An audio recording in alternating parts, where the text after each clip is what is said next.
যুক্তরাষ্ট্র ও ইরানের মধ্যে সম্ভাব্য যুদ্ধ সমাপ্তি এবং নিষেধাজ্ঞা শিথিলকরণ চুক্তি নিয়ে আন্তর্জাতিক অঙ্গনে নতুন করে আলোচনা শুরু হয়েছে। আর এই সম্ভাব্য সমঝোতাকে ঘিরেই নতুন এক সতর্কবার্তা দিয়েছে সংবাদ সংস্থা রয়টার্স। বিশ্লেষকরা বলছেন, যদি যুক্তরাষ্ট্র ইরানের ওপর আরোপিত অর্থনৈতিক নিষেধাজ্ঞা শিথিল করে, তাহলে সবচেয়ে বেশি লাভবান হতে পারে ইরানের শক্তিশালী সামরিক বাহিনী আইআরজিসি। দীর্ঘদিন ধরেই ইরানের অর্থনীতির গুরুত্বপূর্ণ খাত তেল নির্মাণ, নৌপরিবহন, টেলিযোগাযোগ এবং অবকাঠামো জুড়ে বিস্তৃত প্রভাব রয়েছে বিপ্লবী গার্ডের।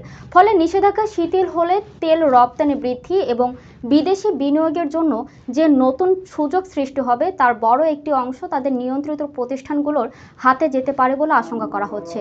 বিশেষজ্ঞরা বলছেন, বিদেশি বিনিয়োগ বাড়লে অবকাঠামো, জ্বালানি ও নির্মাণ খাতে বিপ্লবী গার্ড সংশ্লিষ্ট কোম্পানিগুলো ব্যাপক সুবিধা পাবে। শুধু তাই নয়, আলোচনায় থাকা সম্ভাব্য $300 বিলিয়ন পুনর্গঠন ও উন্নয়ন তহবিল থেকেও এসব প্রতিষ্ঠানের বড় অংশ পাওয়ার সম্ভাবনা রয়েছে। ফলে সম্ভাব্য এই চুক্তি শুধু মধ্যপ্রাচ্যের ভূ রাজনীতিকেই নয়, ইরানের অভ্যন্তরীণ ক্ষমতার ভারসাম্যকেও নতুনভাবে প্রভাবিত করতে পারে বলে মনে করছেন বিশ্লেষকরা।